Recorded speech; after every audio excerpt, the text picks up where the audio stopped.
बिस्मिल्लाहिर्रहमानिर्रहीम। अस्सलामु अलैकुम वरहमतुल्लाहि वबरकातुहू। सदका फ़ितर क्या है? सदका फ़ितर के फ़ज़ाइल। सदका फ़ितर हर मुसलमान मर्द, औरत, आज़ाद, ग़ुलाम, छोटे बड़े सब पर फ़र्ज़ है। सदका फ़ितर की फ़र्ज़ियत यहाँ तक है कि ये उस पर फ़र्ज़ है कि जिसके पास एक रोज़ की खुराक से ज़्यादा गल्ला या खाने की चीज़ मौजूद है। इस सदका की वजह से अल्लाह पाक देने वाले के रोज़ों को पाक कर देगा और गरीब को उससे भी ज़्यादा देगा जितना कि उसने दिया है। सदका फ़ितर नमाज ईद से कबल अदा करना चाहिए, वरना आम सदका शुमार होगा।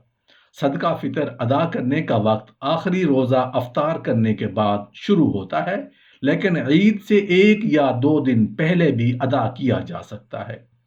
सदका फ़ितर रोज़ादार के गुनाहों का कफ़ारा और मोहताजों के खाने का इंतज़ाम है। माह रमज़ान और हालत रोज़ा में कोई ना कोई गलत हरकत और नामुनासिब बात हो ही जाती है। सदका फ़ितर से उन लग़वियात का कफ़ारा अदा हो जाता है और हालत रोज़ा में सरज़द हुए गुनाह मुआफ़ हो जाते हैं। हज़रत इब्न अब्बास रज़ी अल्लाह अन्हु से रिवायत है कि रसूल करीम सल्लल्लाहु अलैहि वसल्लम ने सदका फ़ितर रोज़ेदार को बेहूदगी और फ़हश बातों से पाक करने के लिए और मोहताज के खाने का इंतज़ाम करने के लिए फ़र्ज़ किया है।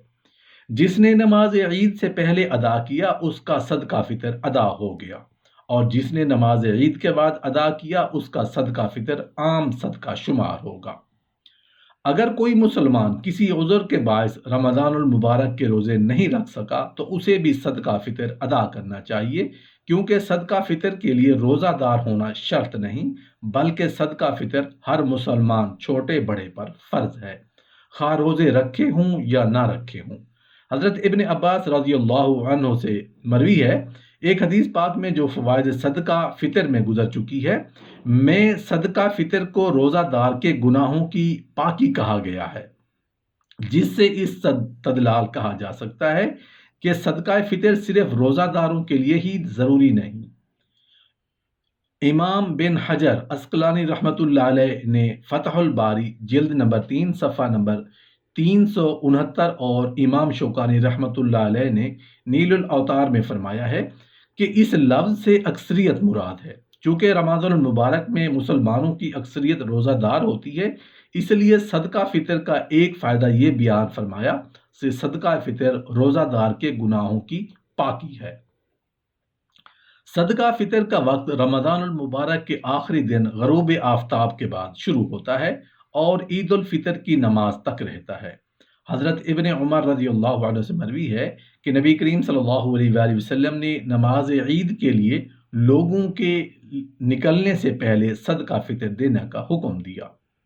सदका फ़ितर रमज़ानुल मुबारक के आखिरी दिन से पहले भी अदा किया जा सकता है, ताकि गुरबा और मसाकीन ईद के लिए अपनी ज़रूरियात का इंतज़ाम कर सकें।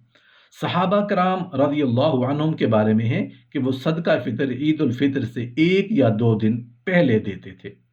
घर का सरबराह अपने बच्चों और मुलाजिमों की तरफ से भी सदका फ़ितर अदा करे। हज़रत नाफ़े जो हज़रत अब्दुल्ला बिन उमर रज़ियल्लाहु अन्हु के ग़ुलाम थे, फरमाते हैं इब्न उमर रज़ियल्लाहु अन्हु घर के छोटे बड़े तमाम अफराद की तरफ से सदका फ़ितर देते थे, हत्ता कि मेरे बच्चों की तरफ से भी देते, और इब्न उमर रज़ियल्लाहु अन्हु सदका फ़ितर उन लोगों को देते जो उसे कबूल करते थे।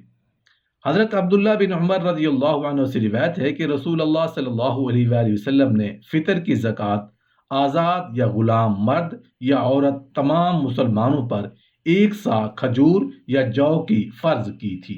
हज़रत आम्र बिन शुआइब रज़ियल्लाहु अन्हु बावास्ता अपने बाप दादा से रिवायत करते हैं कि नबी करीम सल्लल्लाहु अलैहि वसल्लम ने मक्का की गलियों में एक मुनादी को ऐलान करने के लिए भेजा कि सदका फ़ितर हर मुसलमान पर वाजिब है, खा वो मर्द हो या औरत, आज़ाद हो या ग़ुलाम, छोटा हो या बड़ा।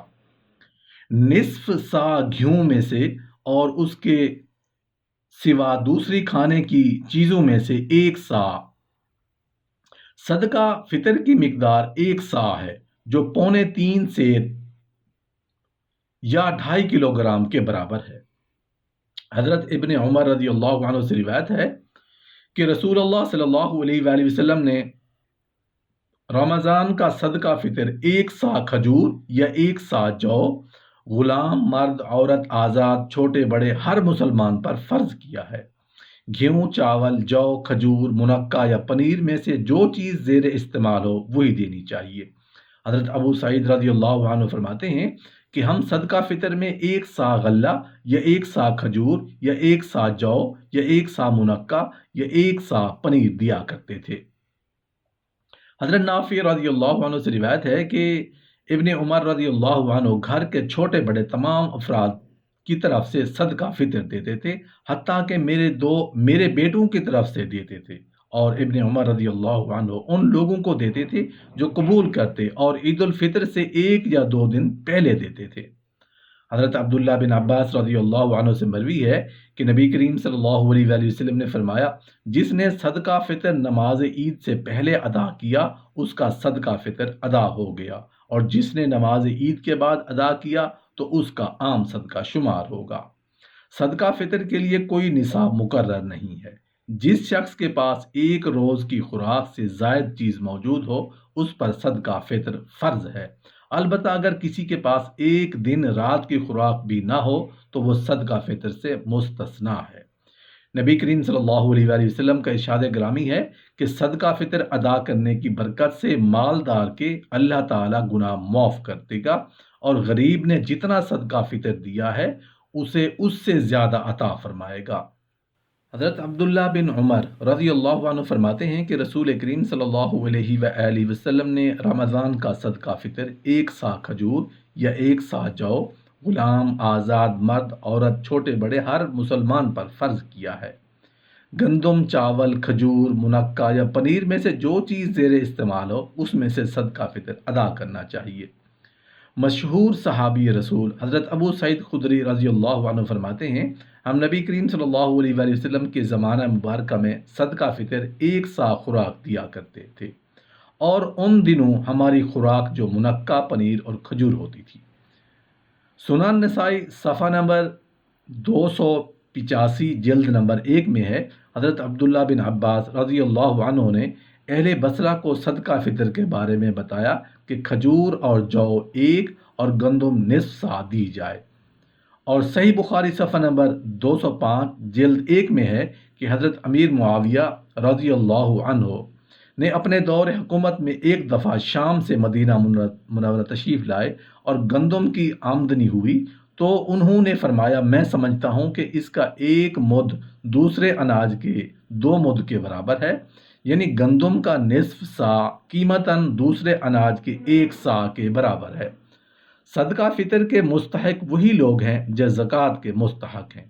قرآن مجید میں ارشاد خداوندی ہے، صدقات تو حق ہے صرف غریبوں اور محتاجوں کا، اور ان صدقات پر متعین کارکنوں کا، اور جن کی دل جوئی کرتا ہے، اور غلاموں کی گردن چھڑانے میں، اور قرض داروں کے قرضہ میں، اور اللہ کے راستہ میں، اور مسافروں میں۔ یہ حکم اللہ کی طرف سے تقرر ہے۔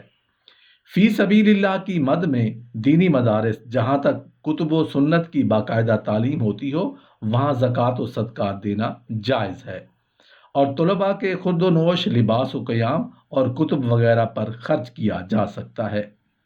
صدقہ فطر خوراک یعنی غلہ کی صورت میں دینا ہی افضل ہے، تاہم صدقہ فطر کے غلہ کی قیمت مستحقین کو دینا بھی جائز ہے۔